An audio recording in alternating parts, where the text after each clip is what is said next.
तो आज हम लोग सेट्स पढ़ने वाले हैं। ठीक है, सेट्स।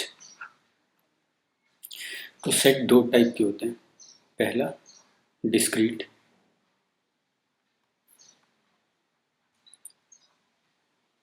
और दूसरा कॉन्टिन्यूअस।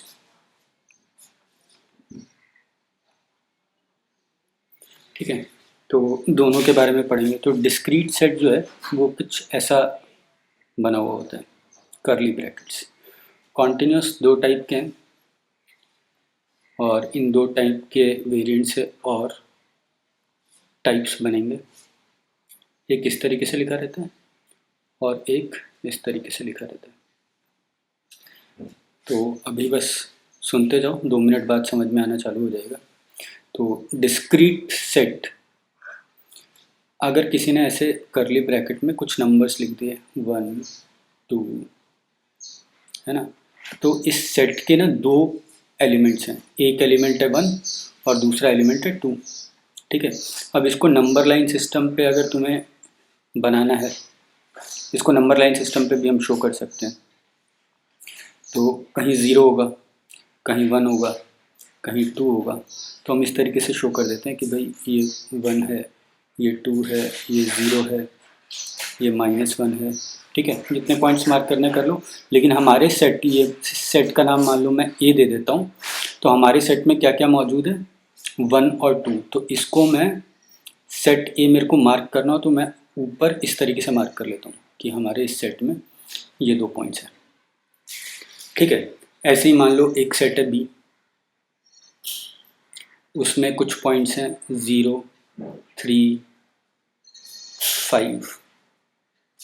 ठीक है, तो उसे मार्क करने के लिए अगेन हम क्या करेंगे, नंबर लाइन सिस्टम पे 0 1 2, सारे नंबर्स वैसे लिखने की ज़रूरत नहीं है, लेकिन मैं अभी फ़िलहाल लिख देता हूँ जितने लिख सकता हूँ। अब मेरे को अपना सेट बी मेरे को यहाँ मार्क करना है। तो सेट बी मार्क करने के लिए मैं सेट बी में कौन कौन से एलिमेंट है, एक है 0, तो 0 के ऊपर एक डॉट लगाऊंगा। एक है 3, तो 3 के ऊपर डॉट लगाऊंगा। एक है 5, तो ये 5 के ऊपर डॉट लगाऊंगा। ठीक है, अब आते हैं कॉन्टिन्यूअस सेट पे। तो डिस्क्रीट सेट में, वैसे डिस्क्रीट सेट के बारे में बोल दूं तो डिस्क्रीट सेट में कॉमा लगा के अगर नंबर्स लिखे हुए हैं, ठीक है, तो जितने नंबर्स इसमें लिखे हुए हैं वो उस सेट के पार्ट है। तो इसमें तो केवल 3 एलिमेंट्स हैं, इसमें केवल 2 एलिमेंट हैं। ऐसे ही कोई एक सिंगल एलिमेंट लिख के भी सेट बनाया जा सकता है। ठीक है, तो इसमें केवल एक एलिमेंट है इस सेट में। कॉन्टिन्यूअस में पहले इस पे आते हैं, ए पे।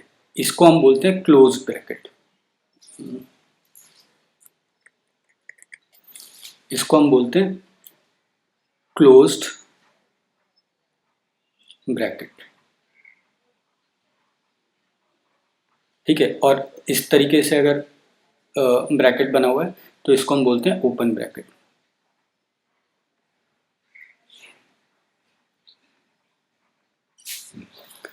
तो क्लोज ब्रैकेट में अगर ऐसा कुछ लिखा हुआ है a, b, तो इसका मतलब है ऑल द एलिमेंट्स, या ऑल द नंबर्स बोलते हैं, ऑल द नंबर्स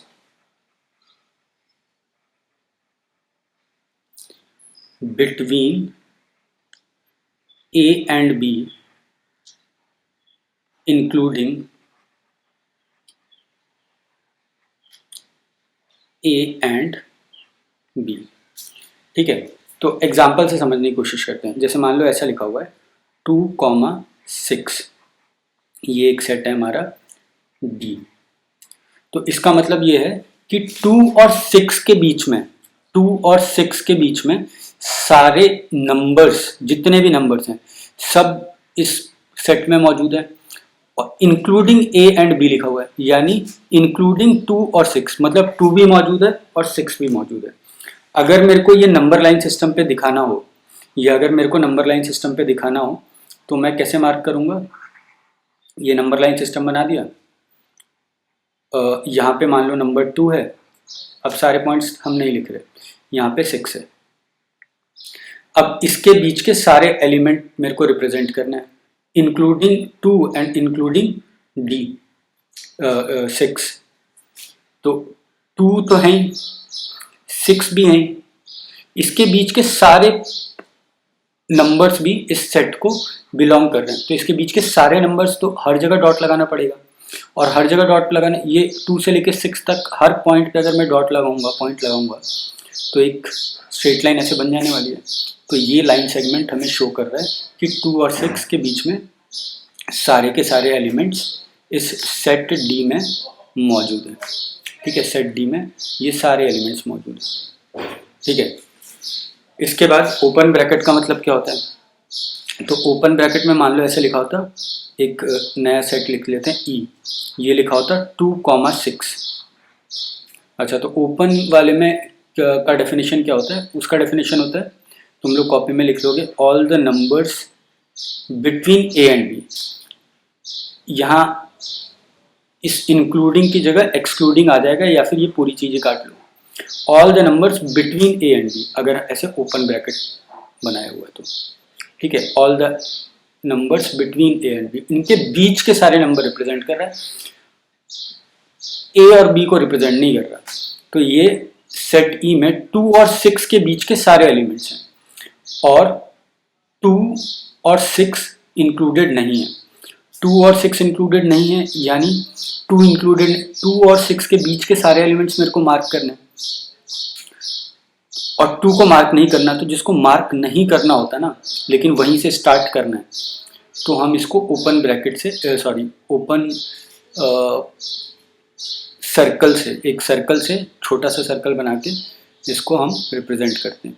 तो इस तरीके से रिप्रेजेंट किया जाता है कि 2 और 6 के बीच में तो सारे डॉट्स हैं, और उससे एक लाइन सेगमेंट बन गया। और 2 और नहीं है तो इसको ओपन रिंग बना देते हैं दोनों एंड पे, ताकि हमें समझ में आ जाए कि 2 और 6, यहाँ पे 2 इंक्लूडेड नहीं है और यहाँ पे 6 इंक्लूडेड नहीं है। ये ओपन रिंग का मतलब यही होता है कि ये इंक्लूडेड नहीं है।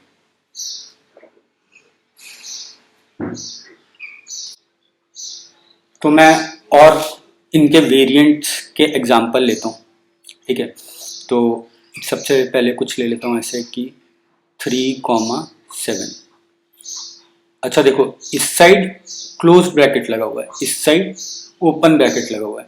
इसका मतलब ये है कि 3 जो है इसमें मौजूद नहीं है और 7 इसमें मौजूद है। और इसका मतलब क्या हुआ इस सेट का मतलब हुआ 3 से लेके 7 तक सारे नंबर इंक्लूड हो रहे हैं, 3 इंक्लूड नहीं हो रहा और 7 इंक्लूड हो रहा है। तो मैं 3 मार्क कर लिया, 7 मार्क कर लिया नंबर लाइन सिस्टम पे।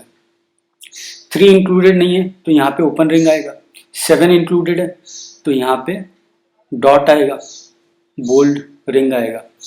ठीक है, अब इसके बीच के सारे एलिमेंट इंक्लूडेड हैं, तो इस तरीके से हम बना देंगे। ठीक है, ऐसे ही किसी ने दूसरा वेरिएंट लेते हैं, एक लेफ्ट साइड में क्लोज्ड 2,8 और यहाँ पे ओपन। तो इसमें कैसे होगा? तो 2 मार्क कर दिया, 8 मार्क कर दिया। ठीक है, 2 इंक्लूडेड है, 8 इंक्लूडेड नहीं है, और 2 और 8 के बीच में सब कुछ इंक्लूडेड है। जो ये कॉन्टिन्यूस ब्रैकेट्स है ना, क्लोज्ड या फिर ओपन और इसके वेरिएंट्स, इसमें बीच के तो सारे एलिमेंट इंक्लूड हो ही रहे हैं। ठीक है, बस एंड्स का देख लेना है कि अगर ओपन है तो ये इंक्लूडेड नहीं होगा, ये वाला एलिमेंट भी इंक्लूडेड नहीं होगा। एक साइड ओपन है, एक साइड क्लोज है, तो जिस साइड क्लोज है वो वाला इंक्लूडेड होगा। ठीक है, अच्छा अब मान लो मैं कुछ डिफरेंट सवाल पे जाता हूँ। कोई मेरे से पूछ ले कि ये जो सेट, इसका नाम दे देते हैं बी और इस सेट का नाम दे देते हैं ए। तो कोई मेरे से पूछ ले कि सेट ए का सबसे बड़ा एलिमेंट कौन सा है, सेट ए का सबसे बड़ा एलिमेंट कौन सा है, तो सेट ए में सबसे बड़ा नंबर कौन सा है? तो सबसे बड़ा नंबर तो 7 है। तो सेट ए का लार्जेस्ट नंबर जो है वो 7 है। अब कोई मेरे को पूछने लगे सेट बी का लार्जेस्ट नंबर कौन सा है? सेट बी का लार्जेस्ट नंबर कौन सा है? तो 8 तो है नहीं इस सेट में, तो सेट बी का लार्जेस्ट नंबर कौन सा होगा? तो 8 तो है नहीं, तो 8 से जस्ट छोटा जो नंबर है वो उसका लार्जेस्ट नंबर होगा, है ना। 8 से जस्ट छोटा नंबर जो है वो उसका सबसे लार्जेस्ट नंबर होगा। अब 8 से जस्ट छोटा कौन सा है? 8 से जस्ट छोटा कौन सा है? तो कोई मेरे को बोल दे कि 8 से जस्ट छोटा नंबर जो है, जैसे बच्चे एग्जांपल देते हैं कि 7.9 है ना। तो 7.9 तो सही बात है कि 8 से छोटा है ना, लेकिन जस्ट छोटा बोला है मैंने। तो अगर मैंने जस्ट छोटा बोला हुआ है तो कोई मेरे को ये भी तर्क दे सकता था कि भाई 7.99 वो तो 7.9 से बड़ा है और 8 से छोटा है, तो भाई तुमने ये एग्जाम्पल क्यों दिया, ये क्यों नहीं दिया? क्योंकि मैं तो 8 से जस्ट छोटा बोल रहा हूँ ना। तो इसके बाद मेरे को कोई ये बोल सकता है कि 7.99 इससे बड़ा नंबर जो है वो 7.999 है और वो 8 से भी छोटा है। तो भाई ये आंसर बोलना चाहिए था, ये क्यों नहीं बोला? ये क्यों बोल दिया? ये बोलना चाहिए था। और ये वाली आइट्रेशन जो है वो चलती रहेगी, फिर कोई नया नंबर लेके आएगा 7.9999, वो बोलेगा कि ये 8 से छोटा है और इस वाले नंबर से बड़ा है, तो ये क्यों नहीं बोला? तो जनरली फिर उसके बाद लोग ये एग्जांपल लेके आते हैं कि भाई 7.9 बार है, लेकिन देखो 7.9 बार 8 से जस्ट छोटा है नहीं। एक्चुअली में 8 and 7.9 bar are the same numbers. ये दोनों नंबर क्या है? सेम है। कैसे? तो तुमने 8th क्लास में ये चीज़ करी होगी, अगर एनसीईआरटी था तुम्हारे सिलेबस में तो 8th क्लास में ये चीज़ करी होगी कि देखो मैंने 7.9 बार को जो है x लिख दिया, तो 10x क्या हो जाएगा? 10x हो जाएगा हमारा 79.9 बार, है ना। अब मैं इन दोनों को सब्ट्रैक्ट करता हूँ, नीचे वाले से ऊपर वाले को सब्ट्रैक्ट कर रहा हूँ, तो यहाँ तो बचेगा 9x और यहाँ क्या बचेगा? तो 9 बार और 9 बार पॉइंट के बाद तो दोनों में सेम है, तो ये कैंसिल आउट हो गया और 79 माइनस 7 72। तो x इज इक्वल टू क्या हो गया? 72/9 यानी 8, और x क्या था हमारा? x हमारा 7.9 बार था। तो 7.9 बार and 8 are the same number. तो अभी भी हमारा प्रॉब्लम सॉल्व नहीं हुआ। हमारा प्रॉब्लम तो ये था कि लार्जेस्ट नंबर सेट बी का कौन सा है। तो 7.9 बार तो 8 ही है। अब क्या करें? तो देखो इसका आंसर है नॉट डिफाइंड। कैसे? तो अगर मैं 9th क्लास में जो हमने एनसीईआरटी में नंबर सिस्टम पढ़ा था उसमें एक हमने थ्योरम पढ़ा था कि between any two real numbers, between any two distinct बोलते हैं, डिस्टिंक्ट मतलब अलग अलग, between any two distinct real numbers there lies infinitely many rational and irrational numbers। यानी किसी भी दो डिफरेंट नंबर, डिस्टिंक्ट नंबर्स के बीच में इनफाइनाइट नंबर्स लाई करते हैं। तो अगर मैंने 8 से जस्ट छोटा कोई नंबर सपोज a बोल दिया, है ना, तो 8 और a अगर 8 से 1 जस्ट छोटा है ना, तो ये तो डिस्टिंक्ट नंबर्स हुए, क्योंकि ये छोटा है तो बराबर तो है नहीं, है ना, बराबर है नहीं। तो ये इससे अगर छोटा है तो दोनों डिस्टिंक्ट नंबर्स हुए, और दोनों डिस्टिंक्ट हुए तो इनके बीच में बहुत सारे नंबर और हैं। अब इनके बीच में अगर बहुत सारे नंबर और हैं तो भाई a is not just smaller than 8 because there lies many numbers between 8 and a, infinitely many numbers between 8 and a. So उसके बीच में कोई नंबर ऐसा होना चाहिए था जो 8 से जस्ट छोटा हो, लेकिन वो भी अगर मैं सेलेक्ट कर लूँ तो सेम प्रॉब्लम हो जाएगी कि 8 और वो नंबर तो डिफरेंट है, तो उनके बीच में तो इन्फाइनेटली मैनी नंबर्स होने चाहिए। तो इस तरीके से मैं वो नंबर की खोज कर ही नहीं पा रहा हूँ जो 8 से जस्ट छोटा है। तो हम क्या बोल देते हैं कि this number is not defined, हम पता नहीं कर सकते। ठीक है, तो ये डिफाइंड नहीं है।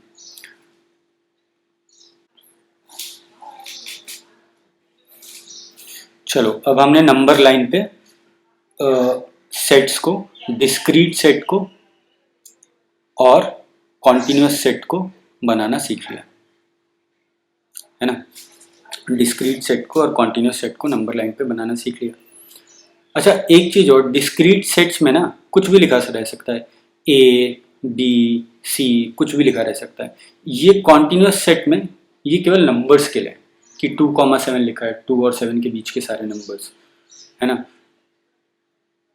यहाँ पे और उल्टा नहीं लिख सकते, 7,2 का कोई मतलब नहीं है। अगर यहाँ पे लिखा है 7,2 तो दिस इज मीनिंगलेस। ठीक है, यहां से लेके यहां तक, इस वाले नंबर से लेके इस वाले नंबर तक सारे नंबर है, तो 7 से लेके 2 तक ये उल्टा नहीं पढ़ा जाता है यहाँ पे। ठीक है, तो ये मीनिंगलेस है। तो सेट्स में कुछ ऑपरेशन होते हैं।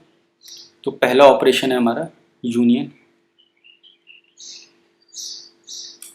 दूसरा है इंटरसेक्शन,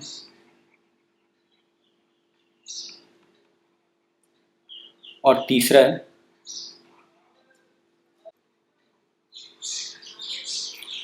जो मेरे स्टूडेंट्स हैं जिनको पहले से थोड़ा बहुत सेट्स आता है, तो 12th के स्टूडेंट्स, वो तो भी इसको देखते रहिए, बिकॉज फंक्शंस स्टार्ट करने से पहले हमें इसकी ज़रूरत पड़ेगी। ठीक है, तो यूनियन, इंटरसेक्शन और सब्ट्रैक्शन, और इन तीनों का सिंबल ये सब होता है। तो जैसे लिखा हुआ ए यूनियन, ये दो सेट्स के बीच में होगा, तो ऐसा लिखा है ए यूनियन बी, या ए इंटरसेक्शन बी, या फिर ए माइनस बी। तो यूनियन का क्या मतलब होता है? तो यूनियन का मतलब होता है ए यूनियन बी लिखा हुआ है, तो ये एक नया सेट होगा, ये एक नया सेट होगा जिसमें क्या होगा, all elements which are present in A or B or both। ये लास्ट चीज़ लिखने की ज़रूरत नहीं है, लेकिन फिर भी क्लैरिटी के लिए लिख देता हूँ कि A यूनियन B एक नया सेट है जिसमें वो सारे एलिमेंट होंगे जो कि या तो फिर A में हो, या तो B में हो, या तो दोनों में हो। ठीक है, लेकिन अगर दोनों में है तो इसका मतलब ये नहीं है कि उसको दो दो बार लिख देना। ठीक है, एक लिखेंगे हम एक ही बार, सेट में कोई भी चीज़ एक ही बार लिखी जाती है। ऐसे इंटरसेक्शन, इंटरसेक्शन क्या होता है? तो all elements which are common to both sets. ठीक है, मतलब जो ए में भी होगा और बी में भी होगा, अगर दोनों में होगा तभी वो नए सेट ए इंटरसेक्शन बी का पार्ट है। इसके बाद subtraction, subtraction A minus B का मतलब है all elements of A which are not present in B.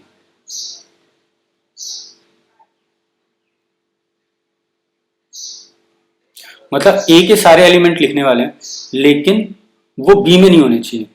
मतलब बी में अगर वो कुछ एलिमेंट हुए जो ए में हैं तो उनको नहीं लिखना है, क्योंकि बी में प्रेजेंट नहीं होना चाहिए। ए माइनस बी जो नया सेट बन रहा है उसमें ए के सारे एलिमेंट आएंगे, लेकिन वो एलिमेंट नहीं आएंगे जो बी में भी हैं। ठीक है, जो कॉमन है उनको हमें हटा देना है। ए के सारे एलिमेंट्स माइनस जो बी में भी हैं, मतलब दोनों में कॉमन है। मतलब ए के वो सारे एलिमेंट्स आएंगे जो बी में मौजूद नहीं है। ठीक है, तो एक एग्जाम्पल से ले लेते हैं, है ना, बल्कि मल्टीपल एग्जाम्पल्स लेते हैं। पहला एग्जाम्पल ले लेते हैं हम। पहला, इसमें सेट ए मैं लिख लेता हूँ 1,2,4 और सेट बी में लिख लेता हूँ 2,3। तो ए यूनियन बी में क्या आने वाला है?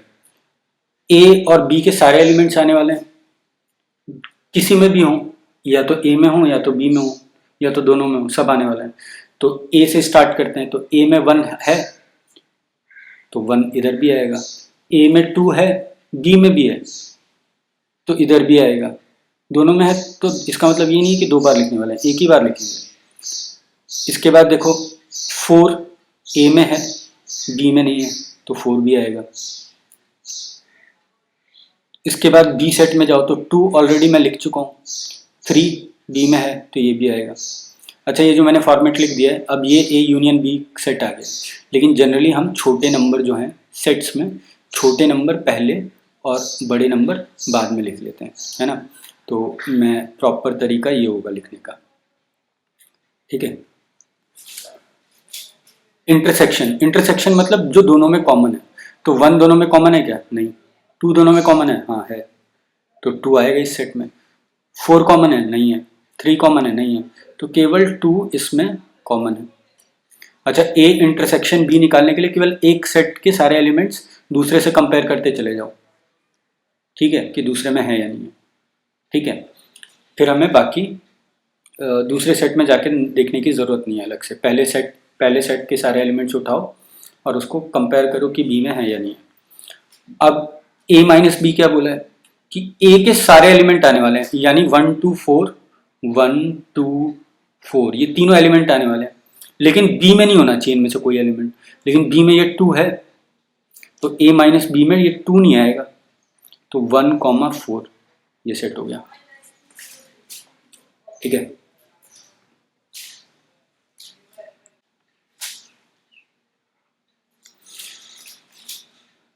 तो दूसरा एग्जाम्पल मैं कॉन्टिन्यूस सेट से उठा लेता हूँ। एक नंबर लिख दिया मैंने 2,4, सॉरी एक सेट लिख दिया मैंने 2,4, इसको बोल दिया सेट ए। एक सेट बी लिख लिया मैंने 3,6। तो सबसे पहले ये सब निकालने से पहले, यूनियन, इंटरसेक्शन और सब्ट्रैक्शन निकालने से पहले मैं इसको सेट ए और सेट बी को नंबर लाइन सिस्टम पे मार्क कर लेता हूँ। तो सेट ए को मार्क करने के लिए मैं ब्लू यूज कर रहा हूँ। तो सेट ए में 2 से लेके 4 तक सारे नंबर है, और 2 है और 4 नहीं है तो ओपन रिंग बनेगा, फिर इस टाइप से आ जाएगा। ये हमारा सेट ए है। सेट बी के लिए कोई और कलर यूज कर लेते हैं। तो सेट बी में 3 से लेके 6 तक सारे नंबर है, और 3 नहीं है और 6 भी नहीं है, उसके बीच के सारे नंबर है। ठीक है, अब मेरे को लिखना है यूनियन। तो ए यूनियन बी में कौन कौन से एलिमेंट आएंगे? तो सबसे लेफ्ट से स्टार्ट करते हैं। तो 2 आएगा क्या? सबसे लेफ्ट में पहला एलिमेंट 2 दिख रहा है हमें दोनों में से किसी भी सेट में, तो 2 आएगा क्या? हाँ आएगा। दोनों में से किसी में भी प्रेजेंट हो तो आने वाला है, दोनों में भी प्रेजेंट हो तो भी आने वाला है। तो 2 आएगा। इधर से 2 से आगे बढ़ते जा रहे हैं, सारे नंबर आएंगे, सब आएंगे। 3 भी आएगा। 3 ए में है, बी में नहीं है तब भी आएगा, सारे नंबर्स यहाँ तक आ रहे हैं।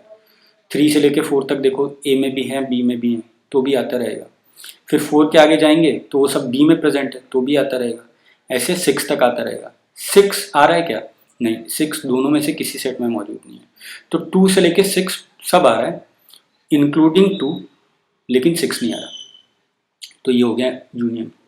इंटरसेक्शन क्या है? जो दोनों में कॉमन हो। तो दोनों में कॉमन 2 से लेके 3 तक तो दोनों में कॉमन है ही नहीं क्योंकि बी में है ही नहीं। 3 क्या दोनों में है? 3 नहीं, दोनों में नहीं है। 3 ए में है बी में नहीं है। लेकिन 3 से जैसे ही आगे बढ़े वो ए में भी है और बी में भी है।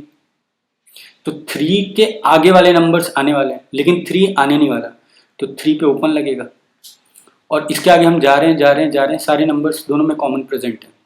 4 पे आ रहे हैं तो 4 बी में प्रेजेंट है लेकिन ए में नहीं है।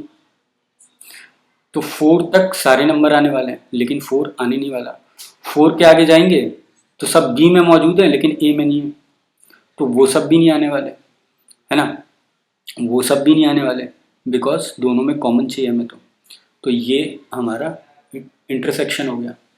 सब्ट्रैक्शन, ए में मौजूद होना चाहिए लेकिन बी में वो नहीं होना चाहिए। तो लेफ्ट से स्टार्ट करते हैं। ए क्या बी में है? नहीं है। सॉरी, 2 क्या बी में है? नहीं है, तो 2 आएगा। 2 से जस्ट बड़ा वाला नंबर बी में है? नहीं है, तो वो भी आएगा। ए के सारे एलिमेंट लिखने हैं लेकिन बस ये ध्यान रखना है कि वो बी में मौजूद नहीं होना चाहिए। तो 3 तक हम जा रहे हैं तो सारे नंबर 3 भी आ रहा है, देखो 3 भी ए में है लेकिन बी में नहीं है। तो 2 से लेकर 3 तक सारे नंबर आ रहे हैं इंक्लूडिंग 3। 3 से जैसे आगे गया तो वो ए में भी है और बी में भी है, तो वो नंबर तो मेरे को लिखने नहीं है क्योंकि क्या लिखा है? Are not present in B. तो मैं ए से थोड़ा सा भी आगे जा रहा हूं तो वो बी में मौजूद है। 4 तक मैं पहुंचा, सब बी में मौजूद है, तो उनमें से कोई नहीं आने वाला। फिर इसके बाद ए के एलिमेंट तो खत्म हो गए। तो कहां से कहां तक आ रहे थे? 2 से 3 तक आ रहे थे। 2 आ रहा था क्या? हाँ, 2 आ रहा था। 3 आ रहा था? 3 भी आ रहा था क्योंकि 3 देखो ए में है और बी में नहीं है। तो ये हमारा सब्ट्रैक्शन का एक एग्जाम्पल हो गया। दूसरा एग्जाम्पल हो गया। एक और एग्जाम्पल लेते हैं सब्ट्रैक्शन का।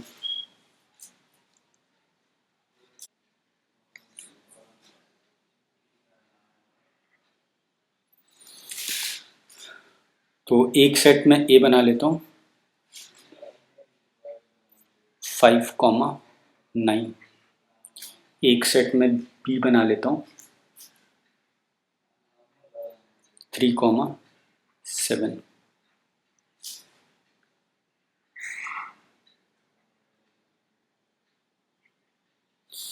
फाइव मार्क किया मैंने, 9 मार्क किया मैंने। अब सेट ए देखो, सेट ए में क्या है? 5 नहीं आ रहा है और 9 आ रहा है, तो यहाँ से लेके यहाँ तक सारे एलिमेंट्स आ रहे हैं एक्सक्लूडिंग 5 इंक्लूडिंग 9। सेट बी को देखो, तो सेट बी में 3 से लेके 7 तक के नंबर है। 3 इंक्लूड किया है, 7 को इंक्लूड नहीं किया है, तो ओपन रिंग आएगा यहाँ पे। चलो, तो हम लिखना स्टार्ट करते हैं। सेट ए और सेट बी का यूनियन। तो लेफ्ट से, सबसे लेफ्ट से स्टार्ट करते हैं। दोनों में से किसी में भी प्रेजेंट हो तो ए यूनियन बी में आने वाला है। तो 3 बी में प्रेजेंट है तो आने वाला है ए यूनियन बी में। 3 से हम आगे जा रहे हैं, सारे एलिमेंट्स बी में मौजूद है। 3 से आगे जा रहे हैं, सारे एलिमेंट्स बी में मौजूद हैं, तो सब आने वाले हैं। तो 3 से लेके आगे तक सब नंबर आ रहे हैं। 5 आएगा क्या? हाँ, 5 आएगा। 5 बी में मौजूद है, ए में नहीं है तो भी आएगा। 5 से आगे जा रहे हैं तो दोनों में मौजूद है, इसमें भी है इसमें भी है, तो वो सारे नंबर्स भी आएंगे। कहाँ तक? 7 तक ए में भी है और बी में भी है, तो आने वाला है। 7 क्या ए में है? हाँ है, बी में नहीं है तो भी आने वाला है। 7 से आगे जा रहे हैं, सब ए में मौजूद है, सब ए में मौजूद है, बी में नहीं है, लेकिन वो आने वाला है। दोनों में से किसी एक में प्रेजेंट होने से काम चलता है। 9 तक सब आने वाला है, और 9 आने वाला है क्या? हाँ, क्योंकि 9 पे बोल्ड है ना, 9 पे बोल्ड है, तो वो ए में मौजूद है। इंटरसेक्शन करते हैं, इंटरसेक्शन यानी कॉमन, ठीक है। अब देखो बार बार ऐसे करने से के बजाय हम देख लेते हैं कॉमन पार्ट, कॉमन लाइन कहाँ से कहाँ तक ड्रॉ हो रही है। तो कॉमन लाइन जो है इस वाले पोर्शन से इस वाले पोर्शन तक ड्रॉ हो रही है ना। कॉमन इस वाले पोर्शन में हो रही है। अब इंटरसेक्शन यानी दोनों चाहिए हमें, तो 5 क्या दोनों में मौजूद है? नहीं है, तो 5 नहीं आने वाला। 5 से जस्ट बड़ा नंबर ये बी में भी है और ए में भी है, तो 5 के आगे वाले नंबर आने वाले हैं। कहाँ तक आने वाला है? 7 तक आने वाला है। 7 आने वाला है क्या? नहीं, 7 ए में मौजूद है लेकिन बी में नहीं है, तो 7 तक सब आने वाले हैं। ओपन ब्रैकेट इस टाइप से बनेगा। इसके बाद सब्ट्रैक्शन देख लेते हैं, ए माइनस बी। तो ए माइनस बी क्या होगा? तो ए माइनस बी ए में मौजूद होना चाहिए लेकिन बी में नहीं होना चाहिए, तो ये वाला पार्ट तो बी में मौजूद है ए का, तो ये वाला पार्ट ए का ऐसा है जो बी में मौजूद नहीं है। 7 ए में मौजूद है, बी में है क्या? नहीं है, ओपन लगा हुआ है यहाँ, तो 7 आने वाला है ए माइनस बी में क्लोज ब्रैकेट के साथ। 7 से लेके 9 तक सब ए में है और बी में नहीं है, तो इस तरीके से मार्क कर लेंगे 7 कॉमन है। अब यही तुमसे पूछा होता बी माइनस ए बताओ, तो बी माइनस ए बताओ, तो बी माइनस ए क्या है? बी में मौजूद होना चाहिए लेकिन ए में नहीं, तो कॉमन पार्ट तो ये जो कि नहीं आने वाला। अब बी में ऐसा क्या है जो ए में नहीं है? तो ये वाला पार्ट है 3 और उससे आगे वाला, तो 3 ए बी में है लेकिन ए में नहीं है, तो 3 आएगा। 5 तक सब बी में है लेकिन ए में नहीं है। अच्छा 5 है क्या ए में और बी में? तो बी में है और ए में नहीं है, तो 5 बी माइनस ए का पार्ट होगा, तो ये हो जाएगा। तो देखो ए माइनस बी और बी माइनस ए यहाँ अलग अलग है। तो पहली बात ये हमारा यूनियन इंटरसेक्शन सब्ट्रैक्शन हो गया। इसमें 3 पॉइंट्स लिख लेते हैं। एक ए यूनियन बी लिखो या फिर बी यूनियन ए लिखो, सेम आने वाला है। दूसरा ए इंटरसेक्शन बी लिखो या बी इंटरसेक्शन ए लिखो, वो भी सेम आने वाला है। तीसरा ए माइनस बी लिखो चाहे बी माइनस ए लिखो, ये अभी हमने एग्जाम्पल में देखा कि सेम नहीं आया, ठीक है। तो ये in general this is not the same, है ना। सेम हो भी सकता है, जैसे छोटा सा एग्जाम्पल दूं कि सेट ए में एक एलिमेंट है 3, सेट बी में ए की एलिमेंट है वो भी 3 है, तो ए माइनस बी करेंगे तो कुछ नहीं आएगा, 5 सेट आएगा क्योंकि दोनों में मौजूद है। बी माइनस ए करेंगे वो भी 5 आएगा क्योंकि दोनों में मौजूद है, ठीक है। तो बराबर भी हो सकता है, इन जनरल बराबर नहीं होता।